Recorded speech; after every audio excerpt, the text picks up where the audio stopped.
നിലമ്പൂരിൽ LDF പ്രവർത്തകർക്ക് ആവേശം പകർന്ന പഞ്ചായത്ത് കൺവെൻഷനുകൾ. വിവിധ കേന്ദ്രങ്ങളിൽ LDF നേതാക്കൾ കൺവെൻഷനുകൾ ഉദ്ഘാടനം ചെയ്തു.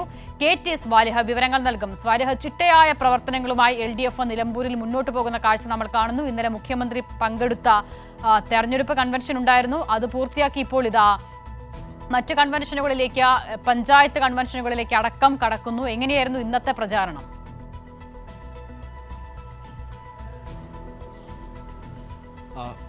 പഞ്ചായത്ത് കൺവെൻഷനുകൾ തുടരുകയാണ്. ഇന്ന് വഴിക്കടവ്, അമരമ്പലം, പോത്തുകൽ, എടക്കര, മുത്തേടം, ചുങ്കത്തറ പഞ്ചായത്തുകളുടെ കൺവെൻഷനാണ് പൂർത്തിയായത്. നാളെ കരുളായി പഞ്ചായത്തിൽ കൂടി ഉണ്ട്. ഇത് വൈകുന്നേരം 3 മണിക്ക് MV ജയരാജനാണ് ഉദ്ഘാടനം ചെയ്യുന്നത്. ഇതോടെ പഞ്ചായത്ത് കൺവെൻഷനുകളും പൂർത്തിയാവുകയാണ്. മണ്ഡലം കൺവെൻഷൻ ഇന്നലെ മുഖ്യമന്ത്രി ഉദ്ഘാടനം ചെയ്തിരുന്നു. അതിൻ്റെ ഒരു ആവേശം നമുക്ക് ഇന്ന് പഞ്ചായത്ത് കൺവെൻഷനുകളിലും കാണാൻ കഴിഞ്ഞിരുന്നു. ആയിരക്കണക്കിന് ആളുകൾ ഓരോ കേന്ദ്രങ്ങളിലും എത്തുന്നുണ്ട്. വഴിക്കടവിൽ PK ബിജുവും, അമരമ്പലത്ത് V അബ്ദുറഹ്മാനും, പോത്തുകല്ലിൽ മന്ത്രി K രാജനും, Edakkara MV ജയരാജനും, Muthedath CPI നേതാവ് PP സുനീറും, ചുങ്കത്തറയിൽ CN മോഹനനുമാണ് ഇന്നത്തെ കൺവെൻഷനുകൾ ഉദ്ഘാടനം ചെയ്തത്.